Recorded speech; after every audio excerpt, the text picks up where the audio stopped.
Good morning. Good morning. Happy Thursday. It is July 2nd, 2020, and I would love and like to invite you and welcome you to this week's episode of When Life Needs a Detox. My name is Carol White, and I am your life detox specialist. Now, for the last several weeks, we've been talking about racism, and a lot of people have been very, very upset with me. You're not going to be any happy with me today because we are still talking about racism. And today's topic is racism. History can be and has been manipulated, part two. Now, last week we spoke about the Pilgrims and how there was so many distortions of history surrounding the Pilgrims. The Pilgrims basically were going to be indentured servants, and had they gone to Virginia and not scuttled the Mayflower on what is now known as Plymouth Rock, they would have been indentured servants and nobody would have known about them. Well, let's talk about some other distortions of facts in our American history. Today, we're going to talk about the Civil War, the Emancipation, and Southern Reconstruction. Hang on to your hats, because it's going to be a bumpy ride. The first thing I would like to do is to dispel this notion that has gone through institutionalized education in this country that the Civil War was fought to free the slaves. That's the biggest bald-faced lie our history has ever told. No one in all the world's history has ever fought a war on the basis of morality. Wars are fought for three reasons: money, position, and power. We've talked about this before. Money, position, and power. Now, the Civil War was actually because the southern states were making their money on slave labor. And can we just backtrack a little bit? The South, the southern states, the South, were not the only people holding slaves. There were slaves in the North as well. You don't believe me? Look at the White House, Washington, D.C. Who do you think was cooking, cleaning, and doing the serving there? Think about it. And all of the rich people. Now, they may have treated them well, but some had servants, some had slaves. So there were slaves all over the country, but they were densely populated in the South. Okay? Now, let's dispel that notion. Now, the war actually was about the economics of slavery.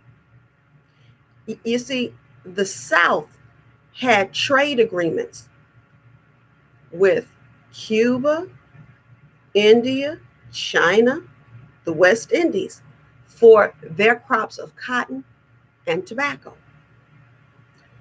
Well, the northern states, since there were more northern states than southern states, were actually being financial bullies towards the South.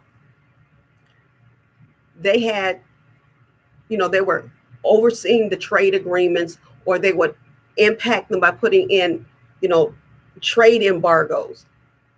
But they weren't really listening to the South, and they were saying, we got these issues, we got these problems. Hey, you got free labor. Taxing the South. Because the thing is that because they had free labor, and because they had all of these basically trade agreements with countries overseas, the South was rich and getting richer.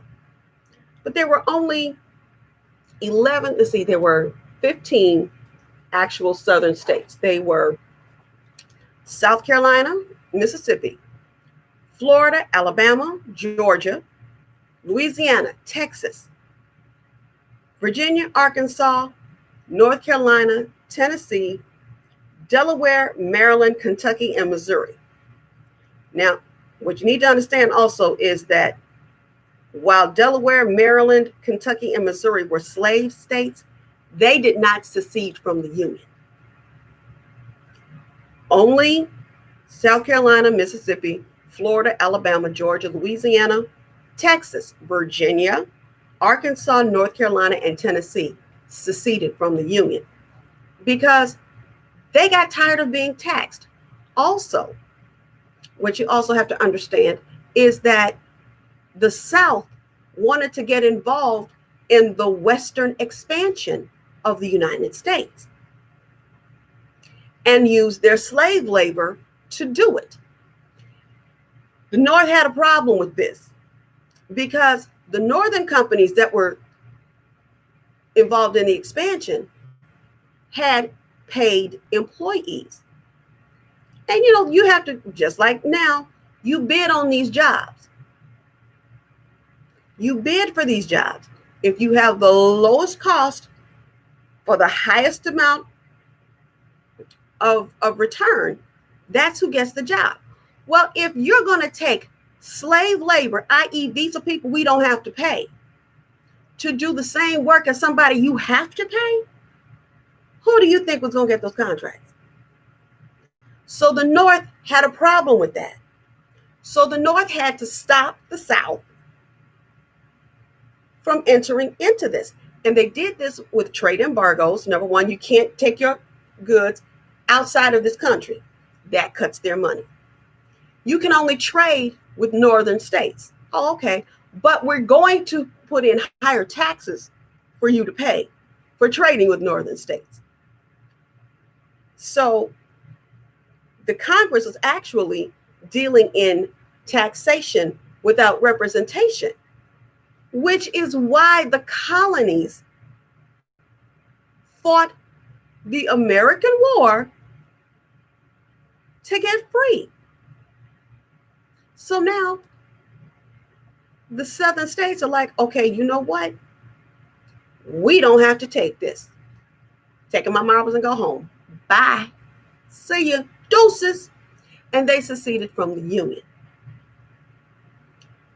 Well, now you have a problem because in actuality, you need what they have. And you need them to be a part of this country.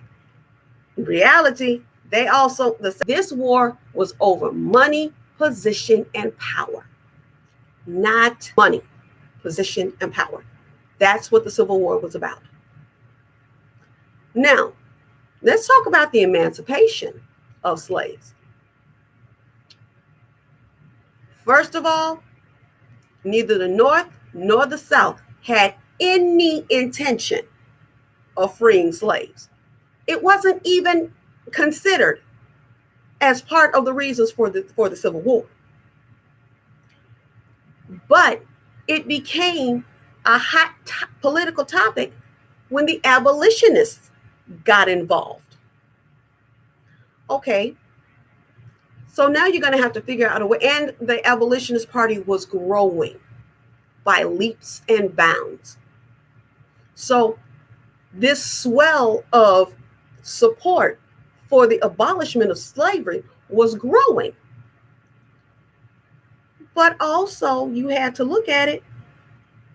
The entire South, how did they get their money? Slave labor.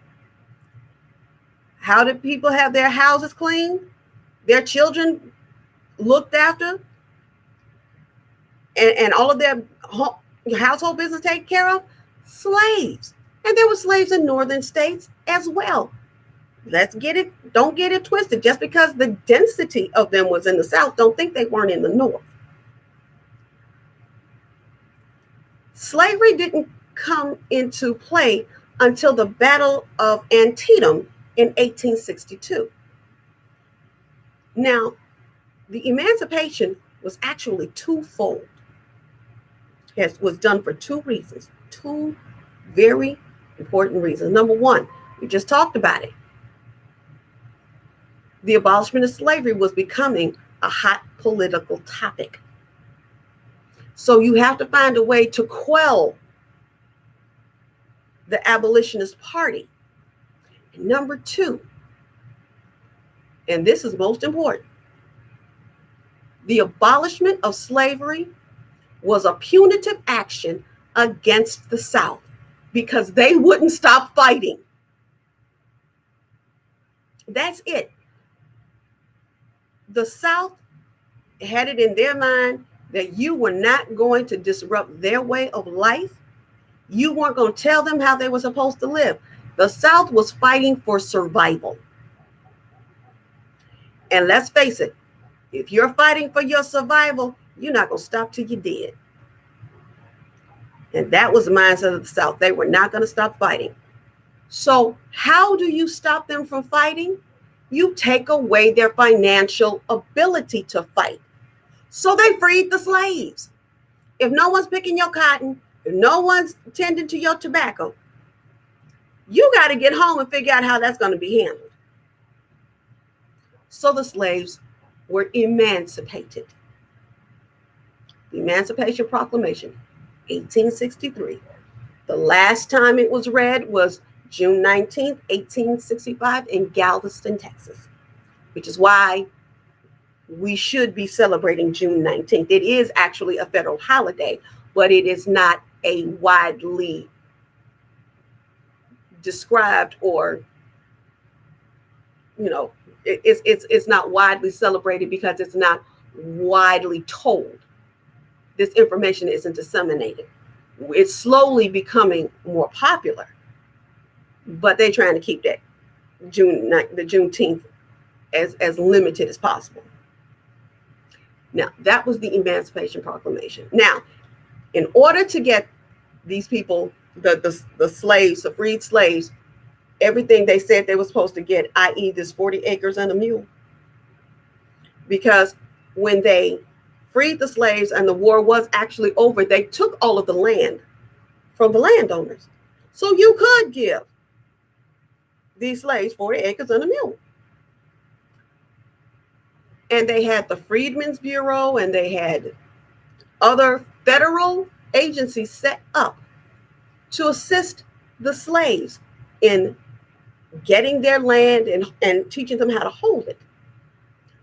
Well, that was part of the Emancipation Proclamation. Let's talk about the Reconstruction of the South. In order for the South to regain prominence and in order to put the country back together, it was decided after the assassination of Abraham Lincoln, who one, freed the slaves, and number two, was considering giving slaves the vote, was assassinated by John Wilkes Booth. Now, that all is told in history. Sometimes these earrings get on my nerves, but they're really cute. But in order for the South to regain in prominence, they had to reconstruct it. And they needed the South to produce the cotton, to produce the tobacco, so they could produce money. So what happened? Reconstruction began with going to these landowners and saying, if you sign a loyalty agreement, we will give you back all of your land, i.e. the land you just gave to these freed slaves. And the landowners looked at them and said, okay, fine. We'll take the land back. We'll sign these agreements, no problem. Where are my slaves? Well, they've been freed. Exactly. How do you expect me to work my land and there are no slaves? Because the bottom line is this, and it was an indisputable fact that neither the North nor the South could deny. In order for the South to regain in financial prominence and stature, they were going to need the slave labor. They were going to need the blacks to work the land. That was the bottom line. So this is what President Andrew Johnson came up with. That fool on the $20 bill, yes, him. He said, okay, I agree with you. You're going to need help doing that. But since it's now a federal mandate that they're freed, we, the federal government, can't say you're slaves again. However, we won't deal with this on a federal level. We will allow the southern states to come up with their own laws as to how to deal with regaining their labor force. Enter the Black Codes and Pig Laws. Now, the Black Codes were just a set of laws instituted by the southern states, and each southern state had its own version of the Black Code, on how to control and manipulate the blacks to not only work, but live, breathe, the whole 9 yards. This is how some of the laws worked. You could not own land if you could not pay a yearly tax of $1 to $10. Well, guess who you had to sell your product to? The white slave owners. And they determined what those prices would be. So you no longer had any land. But you could work their land and they'll provide you with home, so you could actually work for them the same way you work for yourself. And maybe, just maybe, you could earn enough money to buy land someday. The other way the Black Code worked, vagrancy laws. If you, as a black man, were found walking on the road and you couldn't show your freedom papers, which nobody had because all the slaves were freed and no papers, you were arrested for vagrancy because you didn't have anywhere to go and nowhere you belonged. So what happened to you? You were arrested. Some landowner could come and pay your bail money, your fine, and you have to work for him. Systematic, institutionalized, indentured servitude of blacks. If they found children running along the road, those children were picked up and taken to the slave owners. But they weren't put into slavery. They were put into apprenticeships. And they had to work. Now, these people have been picking cotton all their lives. How you going to put somebody in an apprenticeship to do what they already knew how to do? I'm just saying. But this is how these facts got so completely and totally distorted. Civil War was not fought to free slaves. Nobody cared. Everybody had some. The Emancipation Proclamation was written not because they just had to free slaves, but it was a political hot topic and a way to punish the South. Reconstruction was the best way for the country to get itself, to pull itself back together and to reinstitute slavery. That's what the Black Codes were. And actually, if you look at the Black Codes and compare them to laws that are written today and the way we enforce laws today, they're actually the great-grandchildren of the Black Codes. history can be, and it has been manipulated. I want to thank you guys so much for joining me today. I know I went long, but if you want to know where my sources are from, I have listed them all in the live chat. So you can check out these sources at any time. And I would suggest, first of all, we must look at our history, and we must look at it honestly. Because if we don't, we're not going to be able to get rid of racism. If we keep looking at the lie and calling it the truth, racism will continue to exist. I mean, look at it. You had all of the South was fighting a war to save itself from financial disaster. And objectively, I get it. That was how slaves are how they made their money. That's just the way it was.